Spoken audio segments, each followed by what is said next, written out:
حضور علیہ الصلوۃ والسلام کی بارگاہ میں عرض کی گئی، یا رسول اللہ، اللہ تعالیٰ کے نزدیک لوگوں میں سے زیادہ پسندیدہ کون ہے؟ لوگوں میں سے زیادہ پسندیدہ کون ہے؟ تو آقا کریم علیہ الصلوۃ والسلام نے یہ نہیں فرمایا کہ جو نمازیں زیادہ پڑھے، فرمایا نہیں، فرمایا جو لوگوں کو زیادہ نفع دینے والا ہے وہ اللہ کو زیادہ پسند ہے۔ پھر عرض کی، یا رسول اللہ، افضل عمل کون سا ہے؟ کون سا کام کرنا زیادہ افضل ہے؟ تو آقا کریم علیہ الصلوۃ والسلام نے یہ نہیں فرمایا رمضان کے روزے رکھنا، نہیں، فرمایا کسی مومن کے دل میں خوشی داخل کر دینا اللہ کے ہاں بڑا افضل ترین عمل ہے، یہ افضل عمل ہے، افضل۔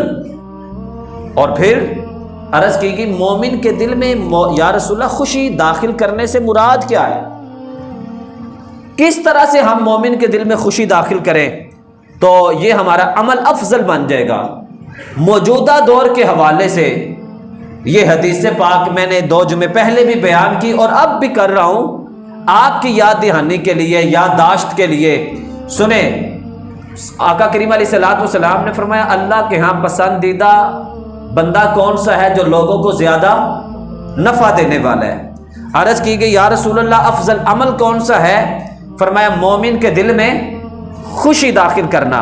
تو عرض کی، یا رسول اللہ، مومن کے دل میں خوشی داخل کرنے سے مراد کیا ہے؟ تو آقا کریم علیہ الصلوۃ والسلام نے ارشاد فرمایا، سنو، مومن کے دل میں اگر تم خوشی داخل کرنا چاہتے ہو تو وہ کون سا عمل ہے؟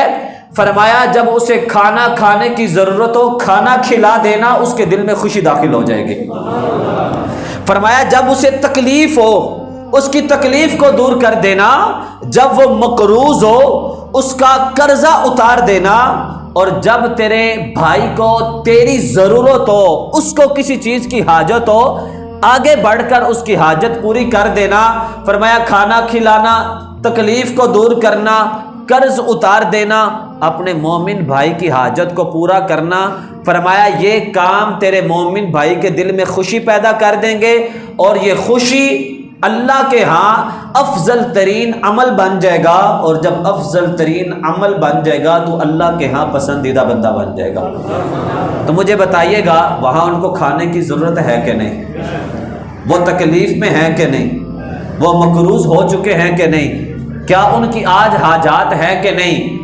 اٹھو، یہ وقت ہے آگے بڑھنے کا، اور یہ وقت ہے ہاتھ میں ہاتھ دے کر ان اپنے بھائیوں کی حاجات کو پورا کرنے کا۔ آپ جتنا کماتے ہیں اس میں سے 5% ان خدا کے بندوں کے لیے مختص کر دیں، آپ کا دیا ہوا ان کو کھانے کے کام آ جائے گا، ان کی تکلیف دور کرنے کے کام آ جائے گا، ان کی حاجات پورا کرنے کے کام آ جائے گا۔ آپ کا یہ چھوٹا سا عمل جو ہے مومن کے دل میں خوشی داخل کرنے کا سبب بن جائے گا، خدا آپ کو اپنا پسندیدہ بندہ بنا لے گا۔ یہ وقت ہے اٹھنے کا، اور یہ وقت ہے ایک قوم بننے کا، یہ وقت ہے ایک ایمان والا بننے کا۔ حضور علیہ الصلوۃ والسلام نے ارشاد فرمایا مومن آپس میں ایک جسم واحد کی طرح ہے کہ اس کے ایک جسم کے حصے کو تکلیف ہوتی ہے، پورا جسم تڑپ جاتا ہے۔ اس وقت ہمارے جسم کا ایک حصہ نہیں بلکہ ہمارے ملک کا آدھے سے زیادہ حصہ متاثر ہو چکا ہے، تو ہمارے ان بھائیوں کو ہماری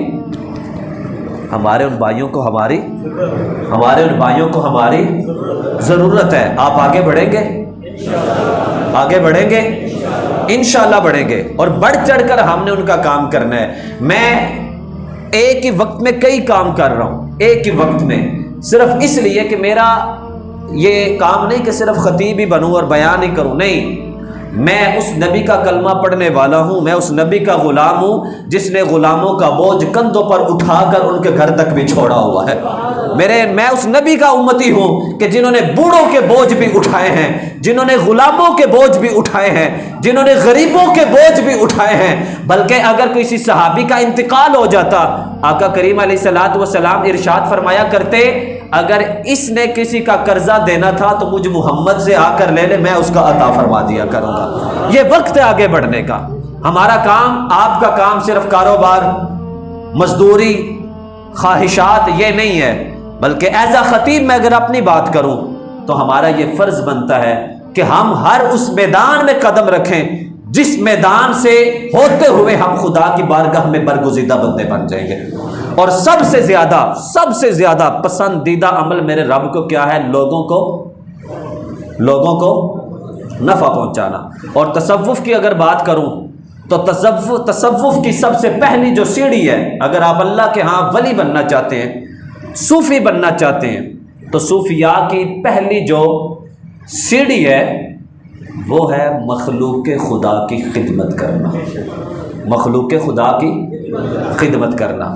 تو آگے بڑھیں، یہ وقت ہے آگے بڑھنے کا۔ اگر یہ وقت یوں گزر گیا، ان کی ضرورتیں پوری ہو جائیں گی، وہ خدا کے بندے ہیں اور خدا اپنے بندوں کو بے سہارا نہیں چھوڑتا۔ لیکن اگر میں نے اور آپ نے آگے قدم نہ بڑھایا تو قیامت کے دن رب ہم سے ضرور پوچھے گا۔